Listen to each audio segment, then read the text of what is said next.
All right. Hi, Alicia. Hi, Leslie. Thank you so much for coming on tonight. I'm so thrilled to be here to share these wonderful wines. I'm ready to dig in and start drinking. Yes. Leslie and I, before we started here, we're already commenting on some of our favorites. So we look forward to sharing them with you tonight. As we kind of head into summer, I'm really thrilled that we have the opportunity to taste these wines and discuss Germany and its grape wine production, especially its diversity. We know it, of course, for kind of world-class Riesling, but we're going to talk about a lot tonight. We're going to talk about some fun facts that I think will really surprise you about different production volumes and consumption of the Germans in the wine world. We're going to talk about Sekt. We'll talk about Pinot Gris, or how they say Grauburgunder. We will talk about Grauburgunder and Spätburgunder tonight. That's right. I love the accent. Thank you. Much better than I. So for those of you who don't know, I'm Alicia Barrett. I'm with Binny's, but more importantly, tonight I am joined by Leslie Sbrocco, an award-winning wine author, speaker, and television host. She's been voted as one of the top 100 most influential people in the American wine business, and she's the host of the PBS Restaurant Review series, Check Please, for which she's won a James Beard Award. She's won 3 Taste Awards, and 3 Emmys, actually. So she's very passionate about. We just won our 4th one, so 4 Emmys. Oh, my mistake. Congratulations. I didn't know that. Just happened. So. Well, congratulations. And we're thrilled you're here. I know you're really passionate about German wines. And so I'm glad that you can kind of walk us through them. And we're just going to chat and share some of our favorite food pairings and hopefully introduce you to some fun wines that you can enjoy this summer. So yeah, let's get started here. Absolutely, and I'm so thrilled to be here, Alicia, and I'm calling in from the West Coast, but I am a Chicago girl, raised in Chicago area, and have so many friends and family still there. So I have to say prost to everybody in Chicago, in my clan in Chicago. Prost. Prost. And for those of you that have tuned in over the months, over now a year of virtual tastings, you'll see we show a special love for all the Chicago natives and those with Midwestern roots. So that's right. I've got true Midwestern roots, but and German roots. I actually have German roots. So my grandparents' name was Hasselbring, and we have a big German history. So I've been a fan of German wines for so long, and I think it's I love Riesling. Who doesn't love Riesling, right? But there is so much going on in Germany right now. It's so exciting, and it is perfect for summertime sipping. So the wines that we've chosen today are those ones that not only are affordable, crazy affordable, like really, really incredibly affordable, but fit the bill of bringing that summertime sunshine to your table, to your front porch, to your, I don't care if you sip them in the bathtub. These are all great wines to do that with, right? Yeah. And, I just want to emphasize the affordability here. It's not like that wine speak when someone says it's affordable and they follow it with like a $30 or $40 or $50 price tag. This is everyday affordable. So we hope that you'll enjoy them. Leslie, where are we going to go to tonight real quick before we get into we're going to look. I see that we've got a German wine map up right here. And there are 13 wine growing regions in Germany. And Germany is a very, of course, northern country in Europe. So we'll talk a little bit, we'll talk a lot about that during the course of the tasting of these 3 wines. But you see the 13 wine growing regions are all sort of clustered right here on the southwestern corner. And we're going to be going to the Mosel with our first wine. Then our second wine will skip down to the Pfalz in the green there. And then we'll move back to the Rheingau for our last wine. So we're taking a little trip on the rivers, the Mosel and the Rhine. Yes, we can imagine maybe we're on one of those fancy river cruises. Right, exactly, exactly. So I briefly mentioned in the introduction, well, first I'd love to know kind of, you mentioned, you love German wine, and it really is a country, I think, particularly for the wine industry, Riesling's the entry point, but then there's so much kind of to unearth after that. And Leslie mentioned the northern latitudes of Germany, and part of that you'll see with these wines, really refreshing acid profiles, making them super food friendly. So throughout the night, Yeah. Exactly. And so we've got that, we've got location, location, location, right? So again, it's a northern climate, but we're going to see when we look at pictures of each of these wine growing regions, what influences them from the sunshine, from the slope, from how the vineyards are facing to the south, all of those things combined. But what you get out of German wines, number one, is acidity and freshness. Perfect for summertime. That's really the first fact, kind of, in terms of what we've got when we're looking at German wine, is location, location, location, right?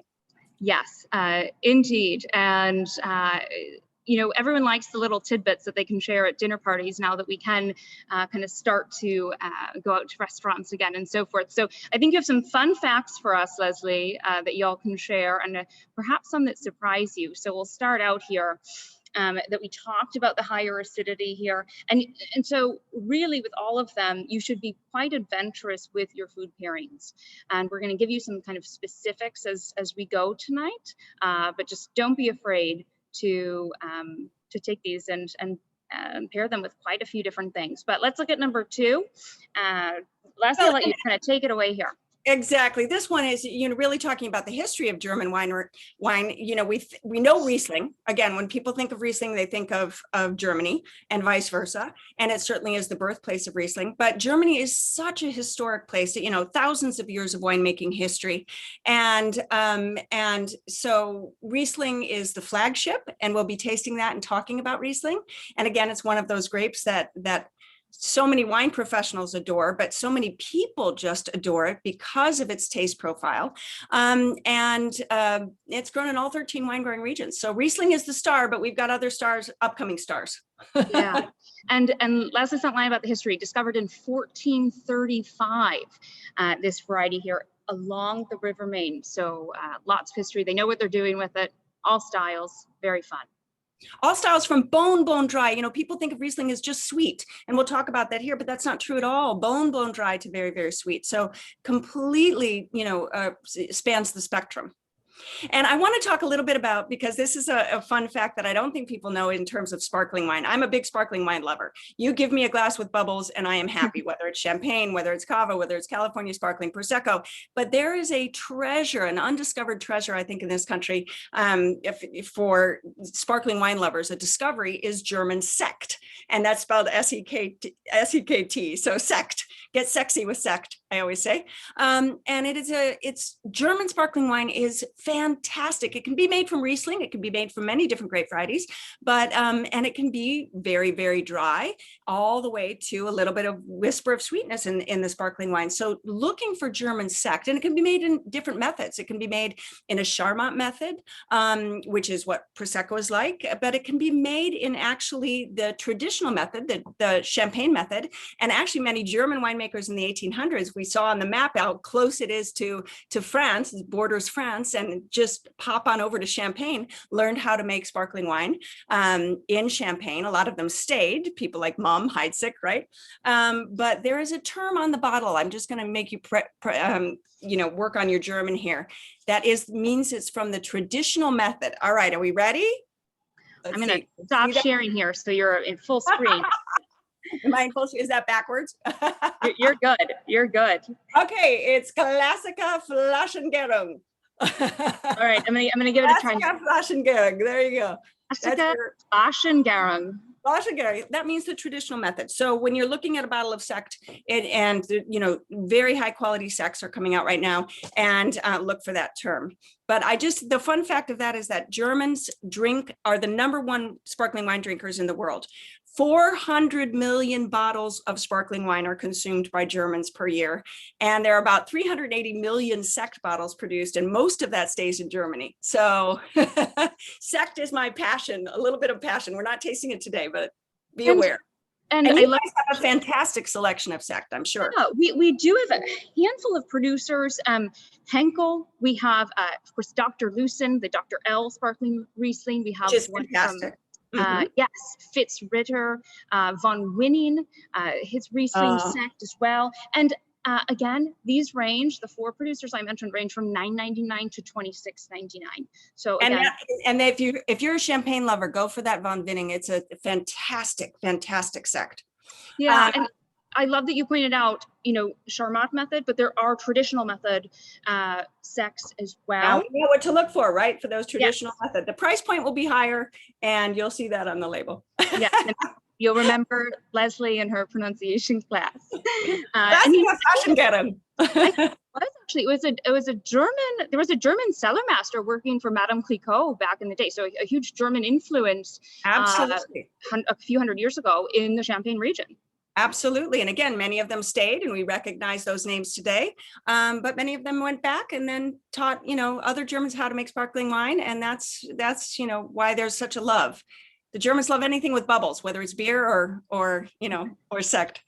And then now talking a little bit about the future, because we were going to get into these wines. Riesling is the star. We're going to start with a Riesling, but those upcoming stars, and really when you look at the future of expansion of understanding and appreciation of German wines and really getting into them, look to Pinot Gris. Look to Pinot Grigio, or as we were saying before, Grauburgunder.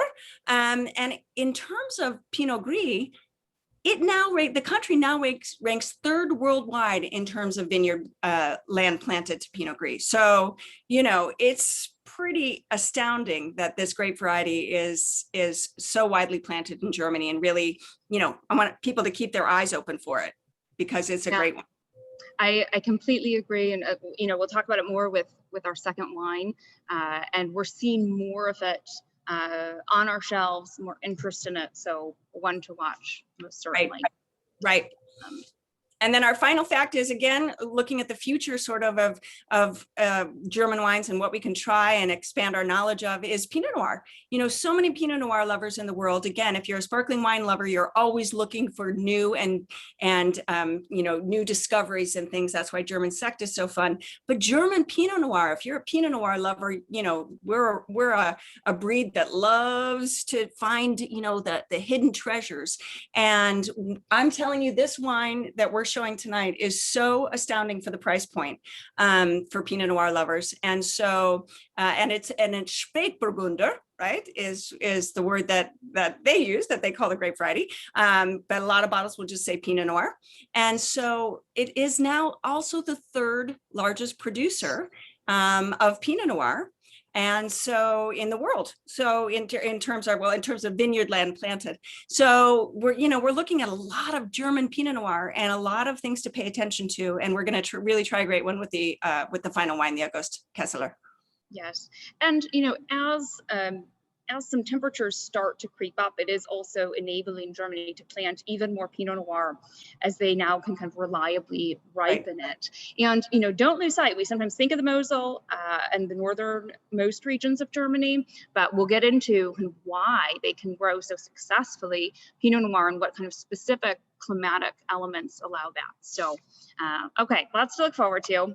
Let's get into our first wine. We said we wanted to taste, right? We do want to taste. I'm waiting. I'm salivating. I've got my little drink please button right here. Drink please. We have to bring our drink please. I think it's time to start the tasting. Here we go. And as a reminder, I think everyone knows watching, but please submit your questions using the Q&A function or the chat.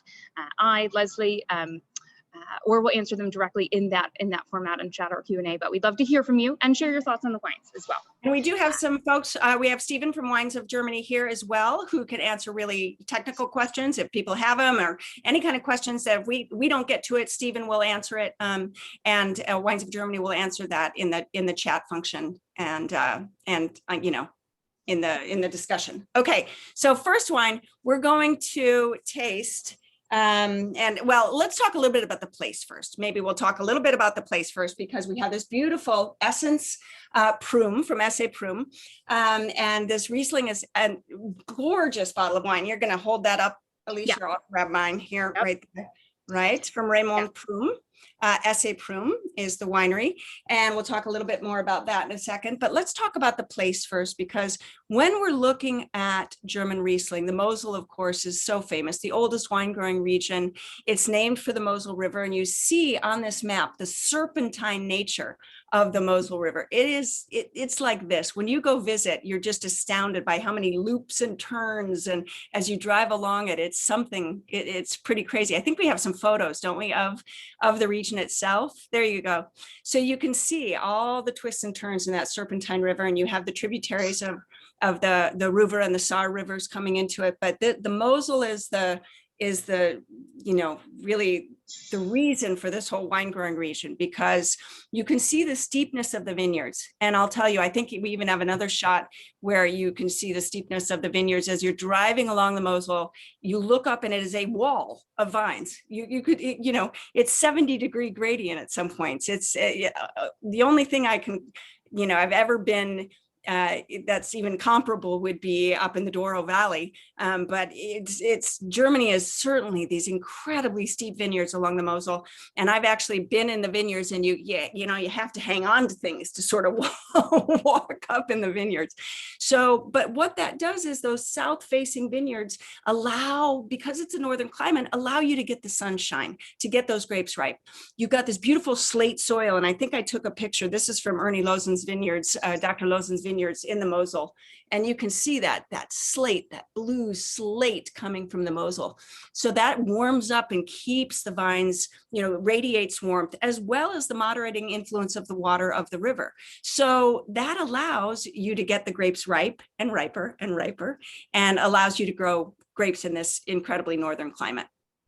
Yeah, just a really, really special place. And I think, it must be sad when you saw that photo. I'll put it back up here in a second, but it's really just quite backbreaking work. And the labor involved, Leslie's not lying when you have to use a rope or, various devices to get you up the side of the vineyard. So it's pretty astounding. And the city of Trier too is you can see on the map in there as well. That's a fun place to visit. If you ever want to get to Germany and go visiting in the Mosel, certainly Trier is a great place to visit as well. So you know what, let's taste the wine. Some first impressions, and then we'll kind of put up a little kind of graphic of what you can generally expect from Riesling in Germany, and we'll get into some food pairings too. So again, this is Essence from SA Prum.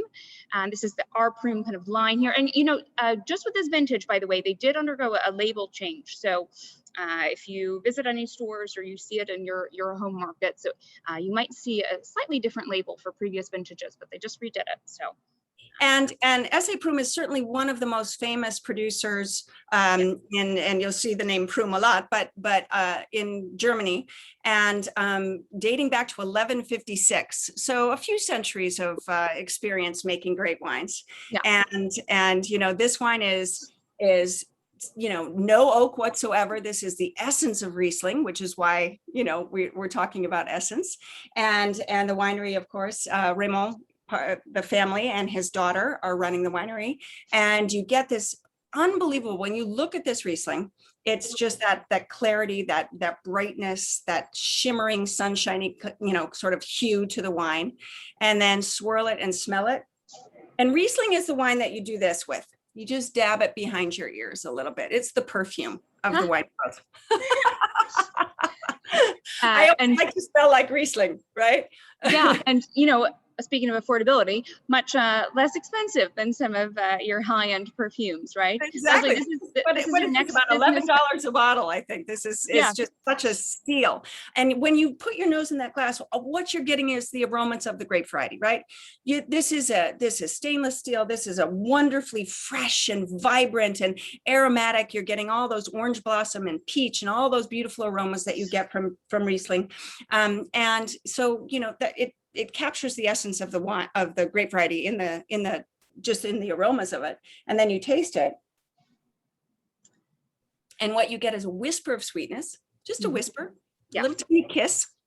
And again, that vibrancy makes you kind of stand up and sing. It makes your palate sing. And it is the perfect summer wine. If there's any, all of these are great summer wines, but I'll tell you, this one goes with so many foods, which we'll talk about next, but it's a beauty. What did you think of this, Alicia? Yeah, I love it. And the one thing when you have it, you'll start to feel a little salivation on the side of your mouth, and that's of course from the high acidity that we mentioned, characteristic of both the variety and of German, Riesling in particular. But it really balances out that kind of whisper of sweetness, if I can steal your words there. And I got two. There's a lot of kind of like orange peel and nectarine, some white peach, pear, beautiful, fresh, kind of vibrant fruit. And, It's you know, definitely a fruit bowl of flavor, but it's yeah, not overly sweet. Don't think about this no, wine no, as a sweet wine. This is yeah, just a hint of, it's a fruity wine. It's a very fruity wine. And acidity and sweetness, always, I call them tango partners, right? They're dancing partners. If you have high acidity and you have a little sweetness, it balances each other out and it dances perfectly together. So because you have such high acidity, you can have that level of sweetness and it just comes across your palate as a whisper of sweetness because it's so in balance. And that's the key with German wines, I think, is that balance of acidity and fruitiness and sweetness. So precisely. And, you know, another, you know, recent trend, of course, kind of seeking out some lower alcohol wines. Maybe that's on your mind. Just for the summertime, you can have a few glasses, and this is just naturally low in alcohol. You know, we're not manipulating it's here. 10%. 11. So 10% alcohol. I'm looking at the bottle right now. 10.5% alcohol. So that's a really, you know, a lovely lower level of alcohol.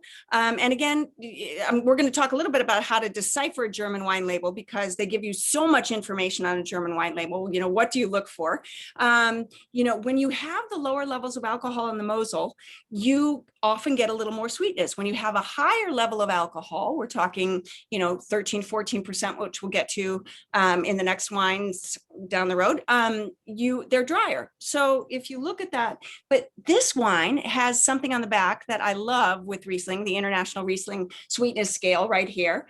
And it tells you, it actually gives you the impression of the sweetness on your palate. So they call this a medium dry as opposed to dry, medium dry, then it goes to medium sweet and sweet. So that's something to look for on the wine label as well, which really helps you. Yes. Yes, very much so. And, you know, Germany has been in the past a little bit of an intimidating aisle for people to navigate. And so hopefully as we talk along the way, you'll kind of pick up some tips, but definitely on the alcohol, right? If it's lower, it means the yeast didn't finish fermenting all of all of those sugars. And so there's some left.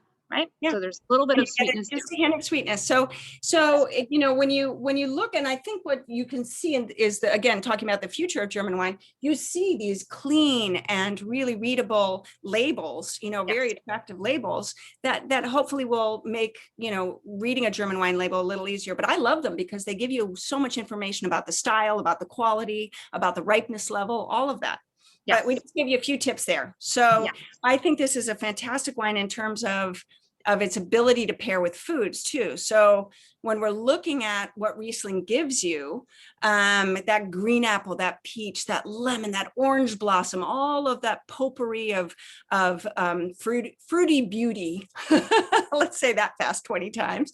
Fruity beauty. You know, in this wine, you get all of those characteristics. And because of the acidity and because of the hint of sweetness, it pairs so beautifully with anything that has pecan flavors, that anything fresh fish. So we've got it, you know, the idea, this is my sushi wine, right? If I'm going to order sushi tonight, period. So this is my sushi wine.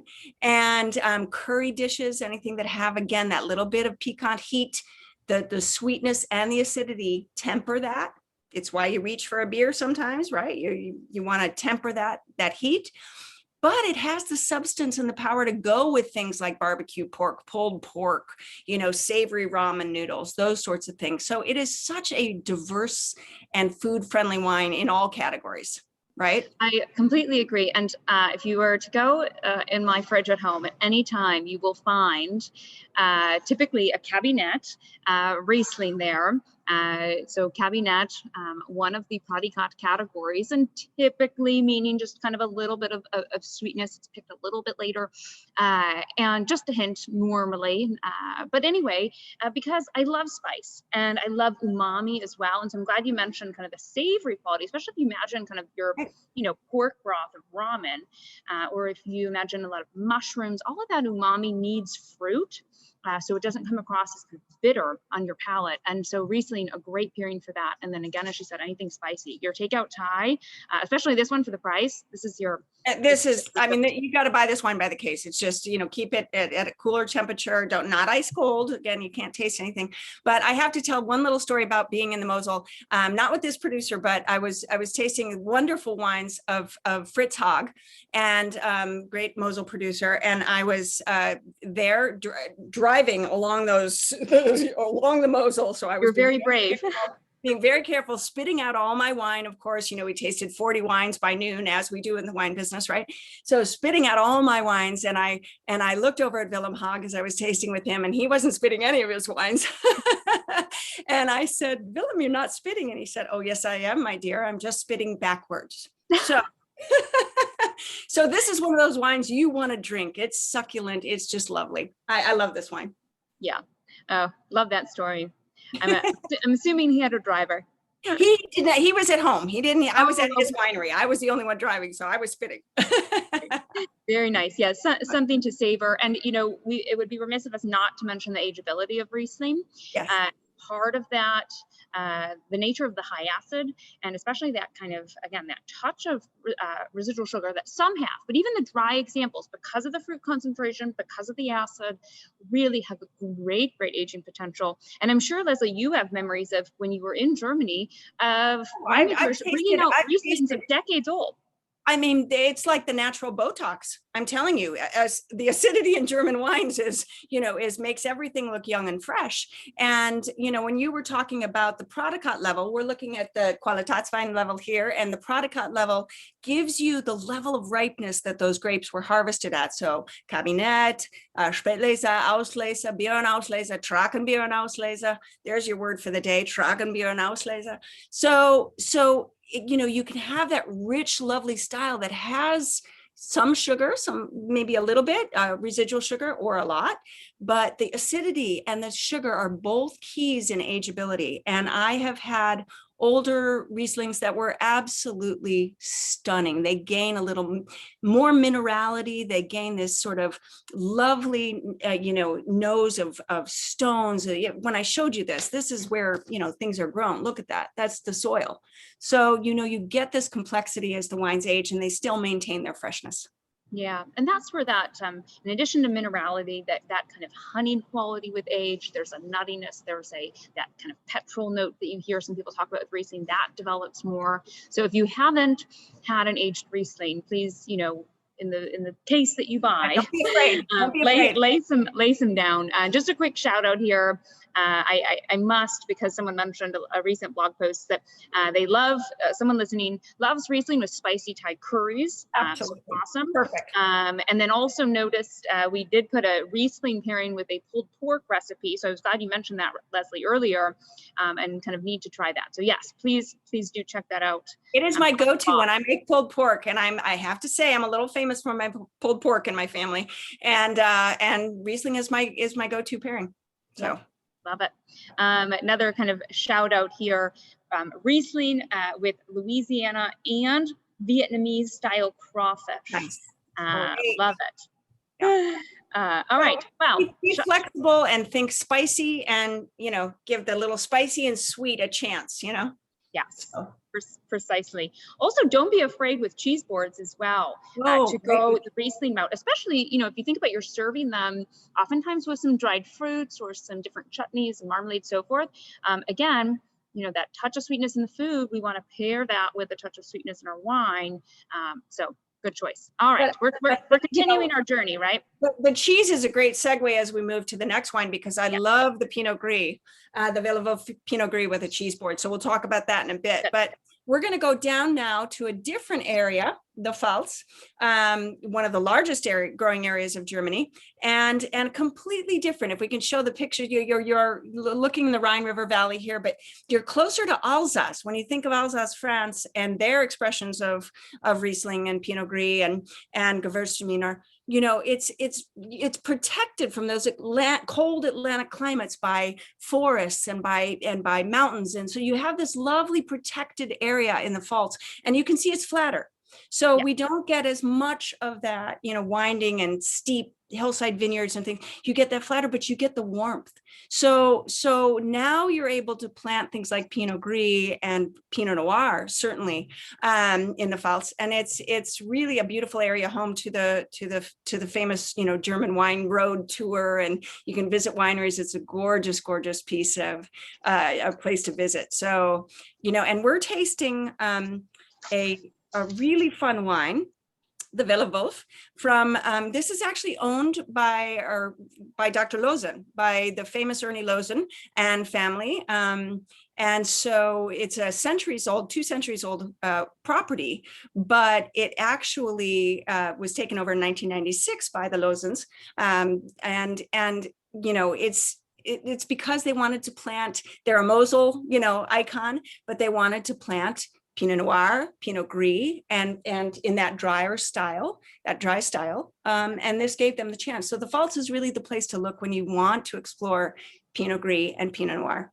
And we're kicking off with Pinot Gris, Grauburgunder, as we call it, right? So when you lift this up, this is different. Now, Pinot Gris is a mutation of Pinot Noir, so we have a little bit of color in the Pinot Gris. People often look at Pinot Gris and think of it, maybe Italian versions of Pinot Grigio, where it's really pale in color. But when you actually have the skin, which is more of a maroon color, the skin of the grape variety looks almost like my necklace. It's kind of a coppery, maroony color. And you often get a little hint of it. And you can see it in this, I think. And so you look at the color of that, and then when you swirl it and smell it, completely different wine, right? We're different grape variety, but not as aromatic, still aromatic in a different way. But here you're getting more of that lemon curd, a little bit more of that. I'm getting minerality out of this, and we often talk about in German wine, certainly. But this is giving me, a little bit more of that ripe fruit character to it. Yeah, exactly. As Leslie mentioned, because we are both further south, and we're also in this warm, protected rain shadow of the Hart Mountain Range, which is a continuation of the Vosges in France. We're getting a lot of ripeness. And Pfalz does plant some black grape varieties as well, but known for kind of its white wines especially. And so we can get some really nice kind of stone and even a little kind of melon, like tropical fruits coming out of this wine. And when you have a taste of it, you'll even notice the weight of the wine on your palate. It is richer. Yeah. It is a higher alcohol level. I think it's about 12.5%. If you're a Chardonnay drinker and you like the unoaked styles of Chardonnay, this is a really wonderful wine to slip into, right?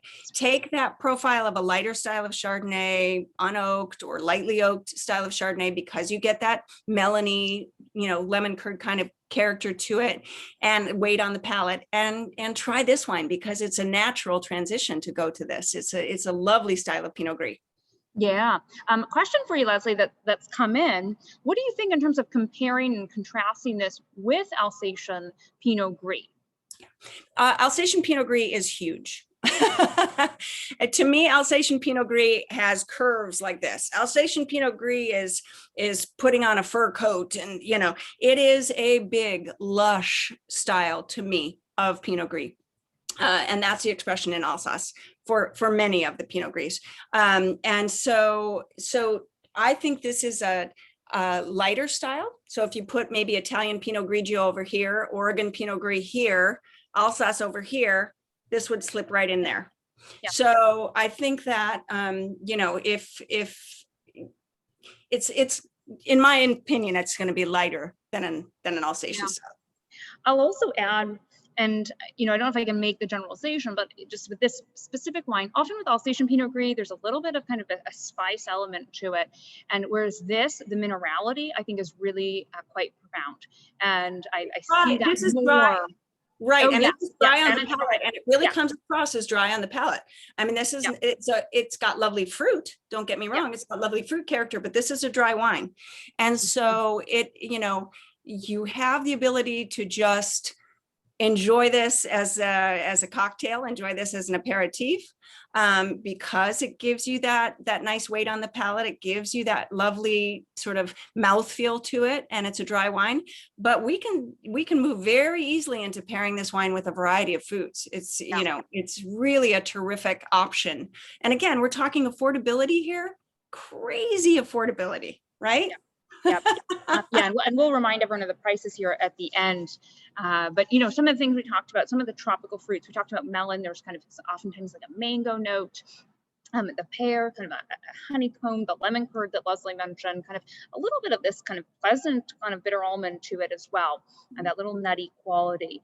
Okay, so I want to hear your cheeses, Leslie, with well, I love grape. it when I saw Gruyere here as a pairing choice. This to me is a cheese platter wine, right? People think often they stay with red wines just for cheeses. No, please go to lovely whites, and a white of this style is ideal with a variety of cheeses. You know, my mind kind of goes to camembert and, you know, a little bit of creamy brie or something, you know, when you take the brie or camembert and you wrap it in pastry dough and put a little apricot jam on it and bake it, you know, and you get this ooey gooey, you know, wonderfulness.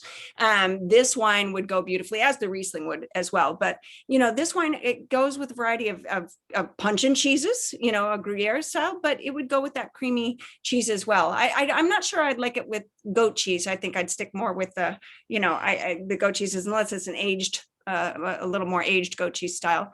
But with creamy cow's milk cheese is beautiful. Yes, yeah, I agree. The young goat cheese will have really high acidity and a little more delicacy to it. So, you know, we'll kind of pick another wine for that. But do notice, you know, some of the recommendations here about like a halibut with a creamy sauce. But then look at the versatility. It can also then go, you know, to the lightness and freshness of mussels.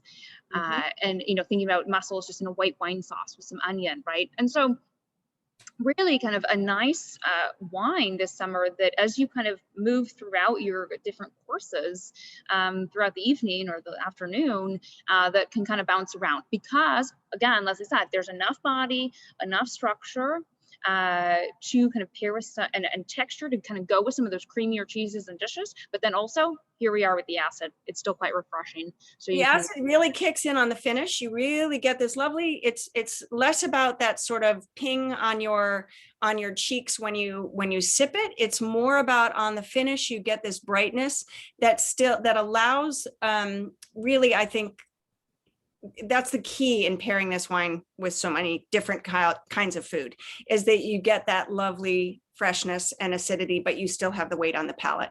And so I like the lamb meatballs. Now, to me, that would be lamb meatballs in like a creamy bechamel sort of sauce, you know, would be wonderful. I don't know if I do this with tomato-based sauces, but things like, you know, a lovely bechamel or white lasagna or something, because you're marrying the richness of the wine. And this is not a heavy wine. This is a light wine, a perfect summertime sipper. But it does have the body to be able to pair with some of those richer dishes. Yeah, precisely. Love it. So check this out and kind of explore the great Pinot Gris from Germany, and specifically today from Pfalz. And just a quick, you know, shout out to Ernst Losen and just the transformation that he really took for this estate when he took it over in '96 and really brought it back because it was languishing there for a little bit. He did. And Ernst Losen, I've had the pleasure of traveling through the Mosel, not the Pfalz, but through the Mosel with Ernie, and also being in New Zealand with him at a Riesling conference. And let me tell you, he is one fun ambassador of German wines. His wineries are fantastic. And again, I've been, and this is a picture of the Wählener Sonnenner vineyard. I've been in this vineyard with Ernst Losen, and literally holding on to ropes as we sort of navigate it.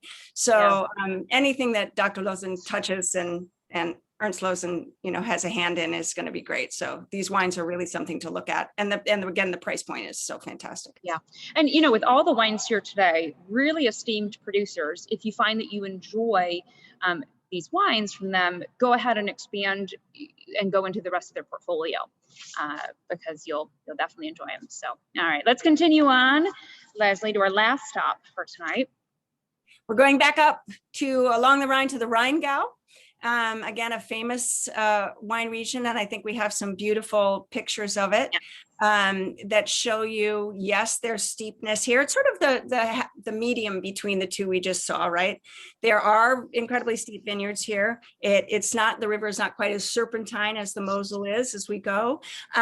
So you get these, you get the sunshine coming down on these wonderful hillside vineyards, the moderating temperature, of course, of the moderating effect of the river. And there you go. There's some beautiful pictures there. So you can see, yes, hillside, maybe not like that 70% gradient that you get in the Mosel, but produces really, really beautiful Pinot Noir. And that's what we're looking at is Pinot Noir. And as I said, people don't think of German Pinot Noir. I hope that they do after this tasting. I hope if you're a Pinot Noir lover, you start to look, because there are affordable versions that are just astounding in quality, like the one we've got in our glass right now. The August Kessler is a fantastic producer, dating back, family-owned, produced into 1924, and known for Riesling and Pinot Noir. And this Pinot Noir really, I think, if we take a look at the bottle, I'm going to start there. Again, German wine labels give you a lot of information. The Daily August, this is their sort of entry level, and I shudder to say entry level sort of VDP wine, but entry level wine that gives you immense quality with affordability. The quotient there is just off the charts. And it's from the Rheingau Pinot Noir, it tells you. And then this is 14.5% alcohol. So you know it's going to be drier, more mouth-filling character. That's some good alcohol, 14.5. Yeah. That means you've gotten some sunshine. On those grapes, right? Especially for some Pinot Noir, for sure. And it'll say the word trocken on the back, which means dry. So when you see the word trocken, it's dry. So I love the label on this. I wore my necklace just for the label of the wine, to pick up the label. And I just have to point out before we taste, screw caps, Stelvins. Fantastic. I'm a huge fan of it. Huge fan of this closure. Yeah, well, and especially for, us talking about summer wines and kind of bringing these along wherever you're going, outside in the patio or what have you. Really high quality closures with the Stelvins especially. So trust them, they're great, and you won't worry about any corked wine. And if you want the feel of a cork, just do that. Yeah, there you go. So this is the wine that Leslie and I were tasting before we started, and we were both kind of really gobsmacked with how delicious it is, especially for the price point. But I actually remember tasting this a couple of years ago at a trade tasting here in Chicago, and I had to go back and say, no, that's inaccurate. Or maybe I saw the price and I was like, well, it has to be for 6 bottles, not 12, or something like that. And it's just amazing, and just you can tell that this producer, who makes some outstanding wines. As Leslie mentioned, he is a member of the VDP, kind of a voluntary membership organization, really committed to quality. Quality, and you can see that on the back of the label. It will say that. So you can see it gives you. So VDP is also, again, German wine labels give you so much information, but it's an association, right? And in terms of really quality focused producers, and this is one of them. Yeah, I mean, they only own about 5% of the area in Germany. That's how kind of prestigious this group is. I think I mentioned about 200 members, but you can see too, that this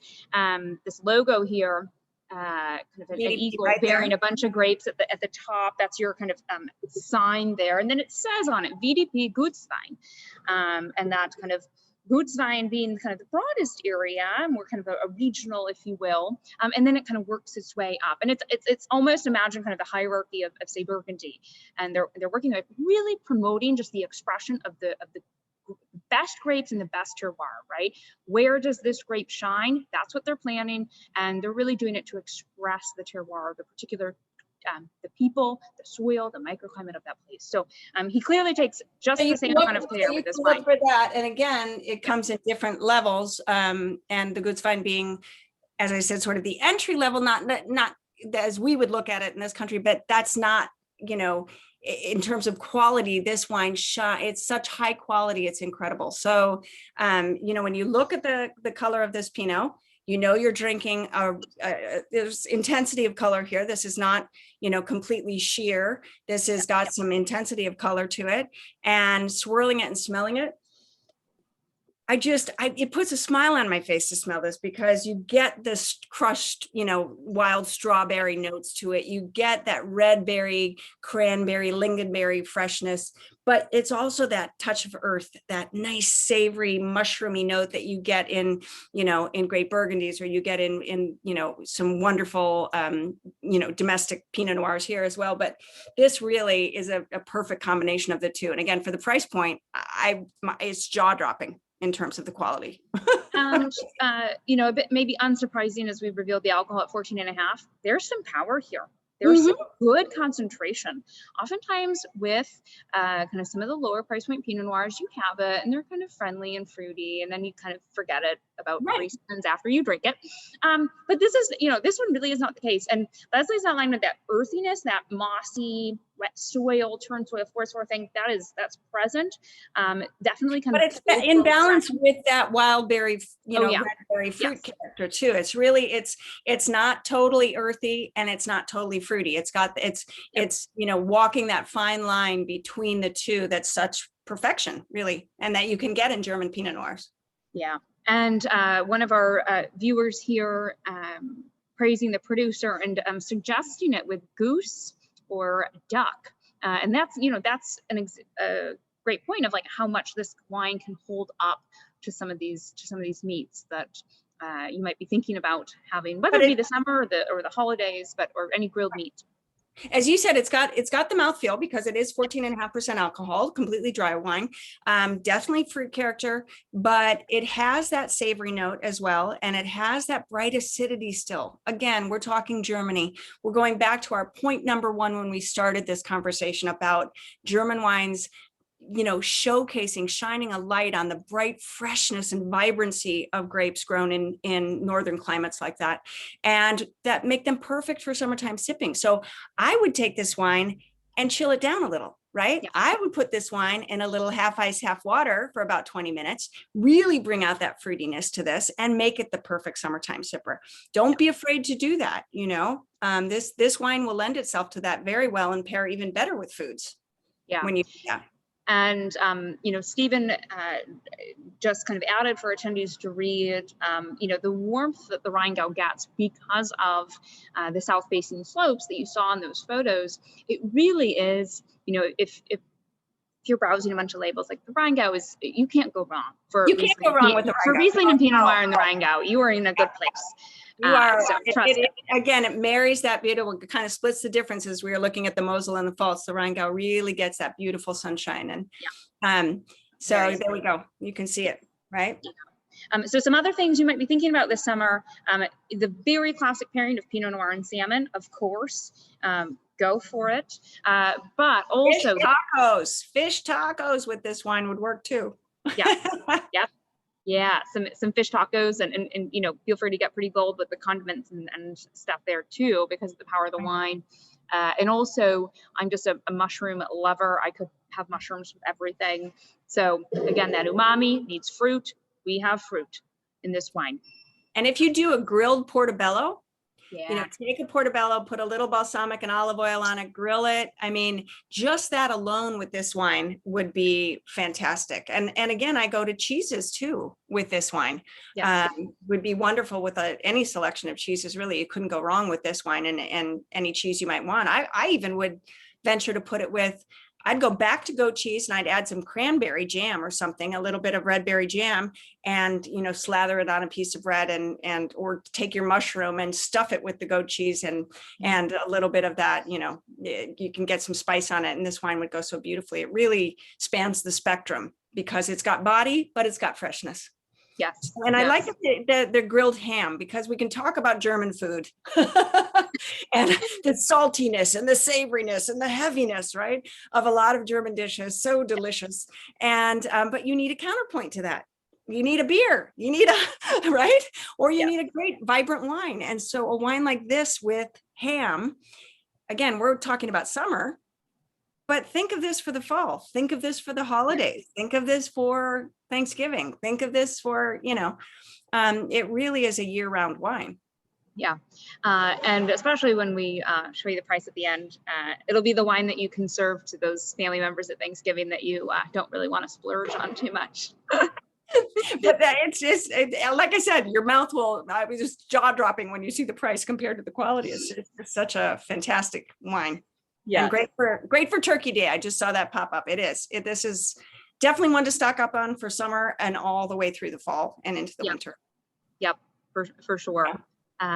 So here they are, guys. Here is the lineup that we had this evening, starting with the Essence. That is the old label that you see there, the 2019, still in some of our stores. So just wanted you to recognize that. But $10.99 for that first Riesling that we had, that I think Leslie's revisiting there. I'm revisiting it. I'm being a professional and tasting again.